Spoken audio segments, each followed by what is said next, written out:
कोल्हापूर जिल्ह्यातील वडिनगे गावात आयोजित लावणी नृत्य कार्यक्रमाचा एक व्हिडिओ सध्या सोशल मीडियावर व्हायरल होतोय। त्यावरून विविध प्रतिक्रिया उमटतायत। महाशिवरात्री निमित्त ग्रामपंचायतीसमोर आयोजित करण्यात आलेल्या सांस्कृतिक कार्यक्रमाचा हा व्हिडिओ असल्याचं सांगण्यात येत आहे। दरवर्षीप्रमाणे यंदाही गावात धार्मिक आणि मनोरंजनपर कार्यक्रमाचं आयोजन करण्यात आलं होतं। मात्र या व्हिडिओचा संदर्भ देत गावाची बदनामी करण्याचा प्रयत्न काही जणांकडून होत असल्याचा आरोप ग्रामस्थ आणि ग्रामपंचायत सदस्यांनी केलाय। ग्रामपंचायतीसमोरील परिसरात महापुरुषांच्या प्रतिमांसमोर कार्यक्रम झाल्याचा मजकूर जोडत सोशल मीडियावर वातावरण बिघडवण्याचा प्रयत्न झाल्याचा दावा करण्यात आलाय। दरम्यान या प्रकरणी अधिकृत पातळीवर कोणती कारवाई होणार का याकडेच लक्ष लागले। आपलं नाव सांगा बघा। मी उपसरपंच जयवंत दगडू कुंभार। काल नेमका काय प्रकार झाला, कसला कार्यक्रम होता आणि महाराज लावणी महोत्सव होता। ते आम्ही पॅक करतोय, सगळं शटर वगैरे लावतोय, स्टेज पुढे पडदे लावतोय। तिथे नेहमीच कार्यक्रम आम्ही घेतोय। 5 वर्ष गेले। महाशिवरात्री सगळे सांस्कृतिक कार्यक्रम असतात सगळे। दुसरा पर्याय जागाच नाही। गावच्या सेंटरला हे एकच स्टेज आहे आम्हाला। एकच स्टेज जरी असलं तरी पाठीमागे छत्रपती शिवाजी महाराजांची मूर्ती असणं आणि त्यासमोर अशा पद्धतीने कार्यक्रमाचं आयोजन करणं, ग्रामपंचायतीला याची कल्पना नव्हती का? नाही, नेहमी कार्यक्रम असतच तिथं आमचे सांस्कृतिक कार्यक्रम सगळे असतात तिथे। काल लावणी महोत्सवच होता ना, दुसरं असं काय होतं? पण विभत्सपणे जे नृत्य केलं जात होतं ते नृत्य करताना तरी लक्षात यायला पाहिजे होतं ग्रामपंचायतीने अशा पद्धतीने कार्यक्रम होतोय आणि पाठीमागे छत्रपती शिवाजी महाराजांची मूर्ती आहे। नाही, बिभत्स कुठं काय होतं?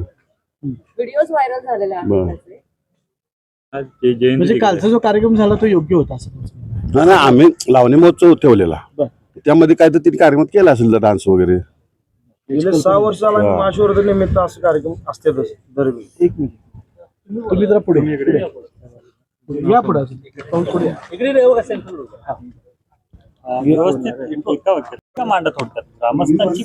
नाव सांगा। माझं नाव ऋषिकेश ठाणेकर, ग्रामपंचायत सदस्य। आम्ही गेले 5-6 वर्ष झालं दर यात्रेला, म्हणजे मागच्या बॉडी सुद्धा आणि या बॉडी सुद्धा दरवेळी इथं शिवाजी महाराजांची मूर्ती झाकून आम्ही दरवेळी स्टेजवर तिथं कार्यक्रम घेतोय दरवर्षी वडण गावात। आणि गावाचं मेन लोकेशन असल्यामुळे इथं आम्ही कार्यक्रम घेतोय। आणि काल आमचा 11:15 दरम्यान कार्यक्रम आम्ही सगळे बंद केले।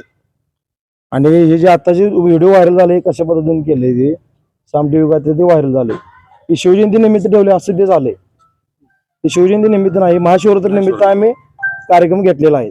आणि गेले 4 दिवस झाले एकसारखं कार्यक्रम आमचं चालू आहे। कोणती व्हिडिओ? काही ग्रामस्थांचं असं म्हणणं आहे की शिवजयंतीच्या पूर्वसंध्येला हा कार्यक्रम होता आणि त्यात महाराजांचा पुतळा झाकून कार्यक्रम झाला। नाही, तसं नाही। महाशिवरात्री निमित्तच हा कार्यक्रम घेतलेला आहे। दरवर्षी घेतोय आम्ही। गेले 6 वर्ष झाले कार्यक्रम चालूच आहे। तुला आक्षेप नाही? नाही, आक्षेप म्हणून लोकांच्या गावात कोणाचाही काही विरोध नाही। ग्रामस्थांना तुम्ही घेऊन बाईट विचारा, काय प्रॉब्लेम नाही।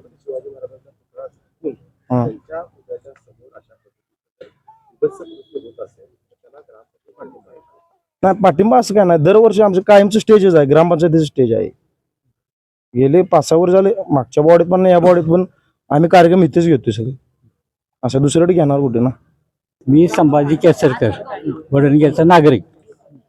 वर्षानुवर्षे कार्यक्रम शिवयात्रेचा होते, या स्टेजवरच होते। पण ज्यांनी तुम्हाला जी तक्रार दिली ते जाणकार नागरिक असतील, पण त्या ग्रामपंचायतीने मूळ समजून का अर्ज दिला नाही की बाबा महाराजांचा इथं पुतळा आहे आणि तुम्ही इथं कार्यक्रम करू नका। कार्यक्रम सगळं झालं नंतरच काय हे तक्रार, आणि ते पूर्ण पुतळा झाकलेला असते। वर्षानुवर्षे कार्यक्रम चाललाय आणि आताच काय तक्रार आली? वर्षानुवर्ष कार्यक्रम सुरू आहे, पण छत्रपती शिवाजी महाराजांच्या पुतळ्यासमोर विभत्सपणे नृत्य केलं जातं, हे ग्रामस्थ म्हणून तुम्हाला मान्य आहे का, हा प्रश्न आहे आमचा। आम्हाला काय म्हणायचं आहे, ज्यांनी तुम्हाला तक्रार दिली ती तक्रारीचा विषय सोडा, तुम्हाला विभत्सपणे अशा प्रकारे नृत्य करणं मान्य आहे का ते विचार। आता यात्राच आहे, गावची यात्रा आहे आणि तिथं पुतळा झाकलेला असतोय संपूर्ण। महाराजांचा आम्ही पण आदर करतोय, त्या प्रश्न नाही। पण ज्या लोकांनी तक्रार दिली त्यांनी सांगायला पाहिजे बाबा इथं असा पुतळा आहे आणि हे कार्यक्रम इथं ठेवू नका। थोडक्यात पुतळा झाकून विभत्सपणे नृत्य केलं तर तुम्हाला चालेल? ग्रामस्थ आता गावची यात्रा आहे म्हणल्या सगळ्यांनी चालणार आहे नाही ते, आणि कार्यक्रम नाही ठेवले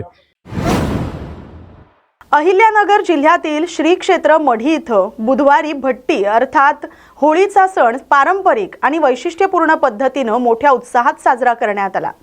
हुताशनी पौर्णिमेच्या तब्बल 15 दिवस आधी होळी साजरी करणारे मढी हे देशातील एकमेव गाव मानले जातं. या होळीला सुमारे 500 वर्षांची परंपरा लाभली. कानिफनाथ मंदिरासमोर शेजा आरतीनंतर विधिवत पूजा करून रात्री 9 वाजता भट्टी प्रज्वलित करण्यात आले.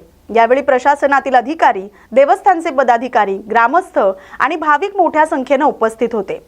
मढीच्या होळीचं वैशिष्ट्य म्हणजे इथं फक्त गायीच्या शेणापासून तयार केलेल्या गोवऱ्यांचा वापर केला जातो. लाकडाचा अजिबात वापर केला जात नाही.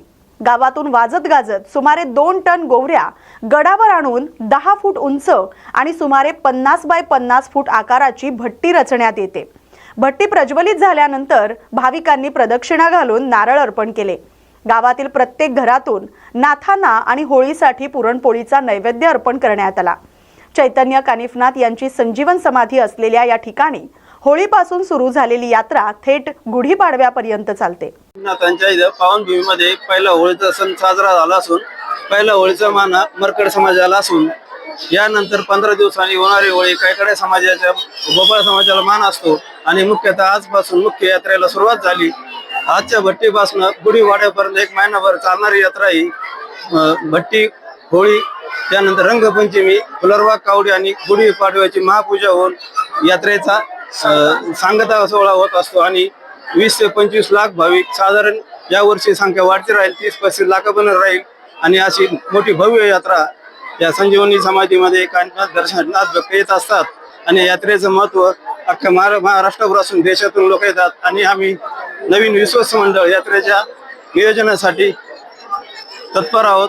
भाविकांना सुविधा देण्यासाठी आम्ही आमच्या उपाययोजना चालू केला असून प्रशासन आम्हाला सहकार्य करून चांगल्या प्रकारे यात्रा पार पाडू अशी सर्व देवस्थान समितीच्या वतीने आम्ही आपणास ग्वाही देतो. ही कमी पडणार नाही. त्याचप्रमाणे नाथ भक्त जो कोणी एकदा कानिफनाथाचा जो भक्त झाला त्याला भविष्यामध्ये काही कमी पडणार नाही असं वरदान आमच्या कानिफनाथांचं आहे.